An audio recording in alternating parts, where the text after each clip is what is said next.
Good morning student.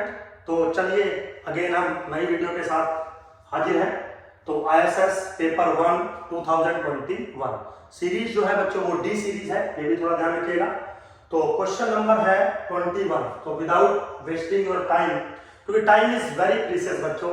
अब ऐसा नहीं है कि मैं अपने बारे में बहुत सारी बातें बोलूं, we are the best and best, हम ये कोचिंग पढ़ाते हैं, हमारा इतना अच्छा रिजल्ट है, ये सब बेकार की बातें हैं। एक टीचर का काम होता है पढ़ाने का। चलिए तो खैर शुरुआत करते हैं। क्या क्वेश्चन कह रहा है? 16% amongst whom are A and B, मतलब 16 लोग हैं जिनमें से A और B दो लोग के नाम मुझे पता है। Are seated at a round table, ठीक है।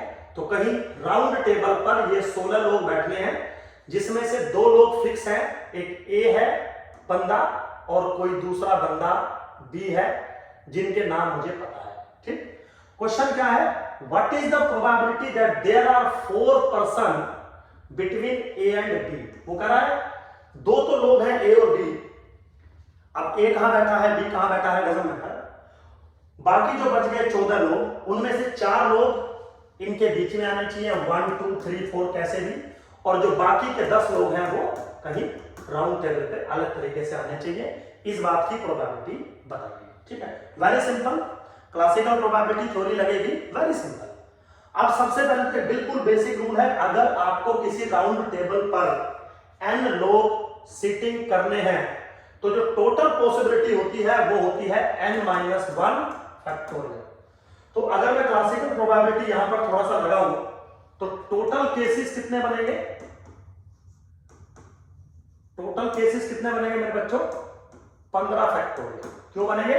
क्योंकि ये रूल है, अगर n कैंडिडेट्स को आपको एक राउंड टेबल पर बैठाना है तो n-1 फैक्टोरियल टोटल लोग जो है बैठते हैं। अब फेवरेबल केसेस देखते हैं। फेवरेबल केसेस मतलब अब वो चीज हम डिस्कस करते हैं जिसमें हम ये कहेंगे कि भाई दो हैं A और B, उनके बीच में 4 बैठे हैं और उनके बाहर 10 बैठे हैं। तो सबसे पहले तो मेरे बच्चों बात ये है कि दो केसेस तो ऐसे हैं जिनमें A और B खुद में बैठ सकते हैं, जैसे A पहले बैठेगा फिर B, या B पहले और फिर A। तो दो केसेस तो ऐसे हैं, ठीक। अब 14 में से यानी कि 14 जो लोग बच गए, उनमें से 4 लोग इनके बीच में आ रहे हैं, यहां पे। इनके कितने तरीके हो सकते हैं? इनके तरीके हो सकते हैं 14C4। तो 14C4 वेज से 14 में से 4 लोग इन दोनों के बीच में आ सकते हैं। लेकिन ये जो 4 लोग हैं इनके भी कॉम्बिनेशंस बन सकते हैं। भाई मान लीजिए 1 2 3 4 सब 4 लोग हैं, तो पहले 1 आए फिर 2 आए फिर 3 फिर 4, या पहले 1 आए फिर 2 आए फिर 4 फिर 3, ऐसे अरेंजमेंट हो सकते हैं। तो टोटल कितने अरेंजमेंट हो सकते हैं? 4 फैक्टोरियल अरेंजमेंट जो होंगे वो इस चीज के होंगे। बाकी जो 10 लोग हैं वो बाहर की तरफ बैठेंगे, उनके कितने अरेंजमेंट हो सकते हैं? उनके अरेंजमेंट हो सकते हैं 10 फैक्टोरियल, ठीक है मेरे बच्चों। तो अब अगर हम फेवरेबल केसेस देखें, जैसे अभी टोटल केसेस हमने देखा, अगर हम फेवरेबल केसेस देखें तो 2 into 14C4 into 4 factorial into 10 factorial, इतने चांसेस होंगे जो इस चीज को फेवर करेंगे, और टोटल चांसेस हैं 15 फैक्टोरियल, ठीक है ना। तो जो रिक्वायर्ड प्रोबेबिलिटी बनेगी, probability which is what 2 factorial into 14C4 into 4 factorial into 10 factorial divided by मेरे बच्चों 15 फैक्टोरियल, ठीक है।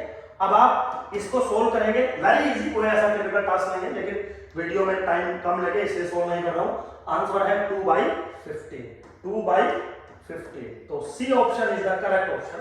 होप सो आपको जो टेक्निक है वो समझ में आई होगी, क्योंकि कोई ऐसा रॉकेट साइंस इसमें नहीं लग रहा है, सिंपल सा ये कैलकुलेशन है, आप ये कैलकुलेशन कर सकते हो, ठीक है बेटा। चलिए आगे चलते हैं। अगला क्वेश्चन है x has a binomial distribution, ठीक है। Binomial distribution with parameter n and p, parameter आपको समझ में आ गए होंगे। If the skewness and कुर्टोसिस of x and is given by gamma 1 की वैल्यू दे रखी है और गामा 2 की वैल्यू दे रखी है, then what are the values of n and p, जो पैरामीटर्स है उनकी वैल्यू आपसे पूछी हुई है। बच्चों बहुत सिंपल है, बस कुछ चीजें आपको पता होनी चाहिए कि अगर x फॉलो करता है बाइनोमियल n कोमा p को, ठीक, तो स्क्यूनेस का मेजरमेंट जो कि गामा 1 इसमें दिया हुआ है, now this is 1 minus 2p upon under the root of n p q, ये फॉर्मूला होता है, हो सकता है आपको ये लर्न हो। अब इसकी वैल्यू किसके बराबर दी गई है, इसकी वैल्यू दी गई है 1/6 के बराबर। दूसरा कुर्टोसिस होता है गामा 2, गामा 2 किसके बराबर होता है 1 minus 6 pq divided by n pq, जो किसके बराबर दिया बच्चों, this is equal to minus के 1/12, ठीक है। तो ये दो इक्वेशन टाइप की आपको दे दी, इनको सोल्व करके दो वेरिएबल है इसमें, p है और एक n है, q ऑटोमेटिकली 1 माइनस p हो जाएगा। इसको थोड़ा सा आपको सोल्व करके n और p की वैल्यू कैलकुलेट करनी है। थोड़ा हिंट दे देता हूं, पहली इक्वेशन का अगर मैं परफेक्ट स्क्वायर कर दूं तो 1 माइनस 2p का whole square divided by n p q is equal to 1/36, ठीक है। दूसरे वाले इक्वेशन को सेम रखा, 1 minus 6p divided by n p q is equal to minus के 1/12, ठीक है। अब आप पहली इक्वेशन को दूसरी इक्वेशन से डिवाइड कर दीजिए। जब पहली इक्वेशन को दूसरी इक्वेशन से डिवाइड करोगे तो 1 माइनस 2p का whole square divided by npq से npq कट जाएगा, 1 minus 6p plus 6p square नीचे बचेगा, and this is equal to minus के, ये बन जाएगा 1/3, मतलब जब आप इस चीज को डिवाइड करोगे इस चीज से ना, तो डिवाइड करोगे 1/3, वेरी सिंपल। नाउ थोड़ा सा फर्दर एक बार और सॉल्व कर लेते हैं, 1 प्लस 4p स्क्वायर माइनस के 4p डिवाइडेड बाय 1 माइनस के 6p plus 6p square is equal to minus के 1/3। थोड़ा सा अगर हम और इसको रीअरेंज करें मेरे बच्चों, बिल्कुल सिंपल है, ऐसा मतलब कोई रॉकेट साइंस इसके अंदर जो है नहीं लगा हुआ है। जब आप इस इक्वेशन को सोल्व करोगे मेरे बच्चों, तो p की एक क्वाड्रेटिक इक्वेशन बनेगी, उसको जब हम सोल्व करेंगे p की क्वाड्रेटिक इक्वेशन को, तो p की वैल्यू आएगी 1/3 और 2/3, दो वैल्यू p की आपको मिलेगी, क्योंकि क्वाड्रेटिक इक्वेशन यहाँ पे आपको बनने वाली है। तो हमें थोड़ा सा ध्यान देना है कि p की वैल्यू दो तो हो नहीं सकती, एक ही होगी, क्योंकि इसमें ऑप्शन भी एक ही है। तो विच p is satisfied my condition, ठीक। तो सबसे पहले मान लीजिए मैं अगर p की वैल्यू ले लूं सपोज 1/3, अगर मैं p की वैल्यू ले लूं 1/3, तो n की वैल्यू किसके बराबर बनेगी, n की वैल्यू बनेगी, आप कैलकुलेट करेंगे, n की वैल्यू बनेगी 18। तो एक ये ऑप्शन मुझे मिल गया कि p की वैल्यू 1/3 तो n की वैल्यू 18, तो मुझे b ऑप्शन करेक्ट दिखाई दे रहा है। लेकिन दो ऑप्शन में p की वैल्यू उसने 2/3 भी ले रखी है, लेकिन मैं ये क्लेम करता हूं कि p की वैल्यू 2/3 नहीं हो सकती।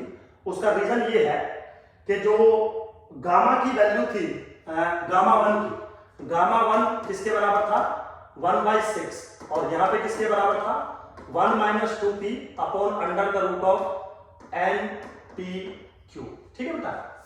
अब आप एक बात बताइए, अगर मैं p की वैल्यू 2/3 ले लूं, ठीक है, p की वैल्यू 2/3 ले लूं, तो ये वाला एक्सप्रेशन क्या वैल्यू देगा आपको, ये वाला एक्सप्रेशन वैल्यू देगा नेगेटिव, क्योंकि 1 माइनस 2p, p की वैल्यू अगर 2/3 लेता हूं तो 4/3, अब ये क्या हो जाएगा 1 minus 4/3 divided by under the root of npq, and this is a negative number, जबकि बराबर किसके 1/6 के, तो कंडीशन सेटिस्फाई नहीं होगी। इसका मतलब p की वैल्यू जो कि 2/3 आई थी वो आप नहीं लेंगे, तो क्या लेंगे p की वैल्यू 1/3, और अगर p की वैल्यू 1/3 है तो किसी भी इक्वेशन में पुट कर लेना, n की वैल्यू 18 आ जाएगी, और आपका जो ऑप्शन नंबर बी है मेरे बच्चों, ये आपका सेटिस्फाई हो जाएगा। तो सिंपल क्वेश्चन था, बस आपको पता होना चाहिए कि बाइनोमियल के केस में स्क्यूनेस और कुर्टोसिस के जो फॉर्मूलाज होते हैं वो क्या होते हैं, वेरी सिंपल। चलिए खैर, होप सो समझ में आया होगा। Thank you.